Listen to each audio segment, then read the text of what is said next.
Okay, back on the Galaxie, the first thing I got to do so far is make up a bracket to mount the proportion valve and the line lock. So I figured I'd make a nice bracket, and then it also could add a support piece to the back, and that'll help strengthen up the firewall where the panel box bolts do. So just fabricated. It's all rough, but I think that's going to work pretty good. I got the anchors in place for the max jacks, but I'm going to let it cure. I use the epoxy in anchors instead of the wedge anchors because I read a lot about how wedge anchors fail and crack the concrete. So I had to drill all the holes 6.5 inches deep, and luckily the concrete is plenty thick enough. I didn't go through, so that was good. There are the arms over there stored. And that's about where I'm going to have to stick them when they're not being used. It's about the only place I got left for storage. I'm going to work on the inner fenders. I got some pieces that I cut a while ago to fit, because with these, this is for the 64 Galaxie, because you know it had a different front suspension, so it stuck way out, and it was just really kind of in the way for some lines to come through for the transmission cooler and AC lines, because the new motor is so much bigger that there really wasn't room. So I just cut all that out, and I'm going to make a new piece to kind of flush it in, smooth it out a little bit. So that's the next thing. I just finished doing the core support. There was some rot. Down there is a big hole. And then this corner was all rotted, so I cut all that off and made a new piece. Flanged it over.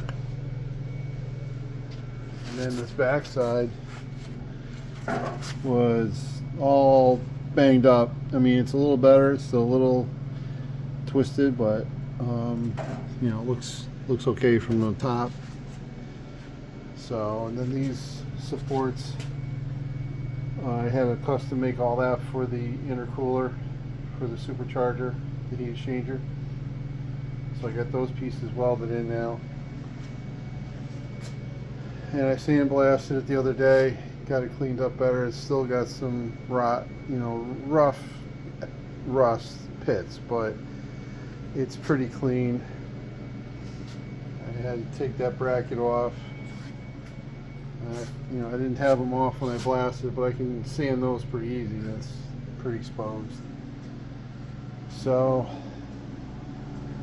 once I get the lift up and running, I can lift this up, do the brake lines, fuel lines underneath, and then go from there. So stay tuned.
Got the filler panel formed and tacked in place.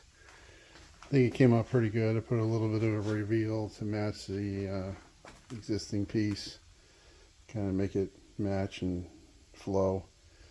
You know, again, my metal shaping skills aren't the best, but I can make it up with a little bit of body filler and smooth it out. So I think that's gonna work out pretty good. Because the old inner fender had a big extension piece and a big cutout for the old suspension, so we don't need that with the newer Crown Vic suspension. So it can come down straight, and now it's a straight shot for the AC lines and transmission cooler lines. Otherwise they would have had to jut out and then get real close to the motor. So this will clean that up quite a bit. Got a lot of fuel line fittings in, so I think we've got that pretty much laid out now. This was a tricky piece, but I think that'll work. Maybe a little bit of, just shave a little tiny bit off the edges of both pieces, and I think that'll clear pretty good. But I got the routing all figured out, got all the fittings for it, so I think I'll put the regulator right around here, and then the fuel lines can go over that way. So making some pretty good progress. Got the piece all welded in and trimmed up, so a little bit of, you know, filler work, smooth it out a little bit, but it came out pretty good. I think that'll work just fine. Well, it's up there. I don't know, it's just a little creepy to me.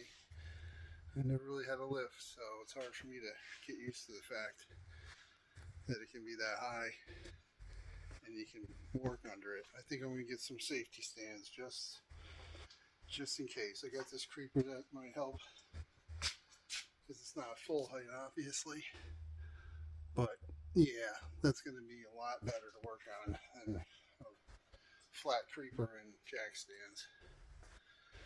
I mean, these anchors are 48 hours epoxied, and that's what, you know, by the book. They're torqued to 60 foot-pounds twice, double checked. But I think I'm going to leave it on the ground, and then double check the torque, make sure nothing got loose. But yeah, welcome to the new world. Working on the brake lines, fuel lines, emergency brake cables. Just made sense to pull the body up with the lift, so I had plenty of room to work. I was able to get all the holes drilled and tapped for all the clamps, for all the fuel lines. Brake lines, I'm waiting for some clamps. I did get the front brake line kind of bent into rough shape.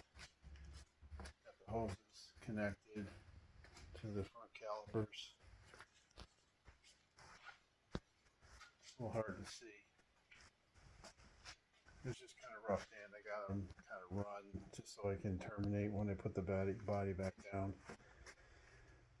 So made it a lot easier to get to everything. Lift is really coming in handy. It's definitely a good move. So we'll just keep at it.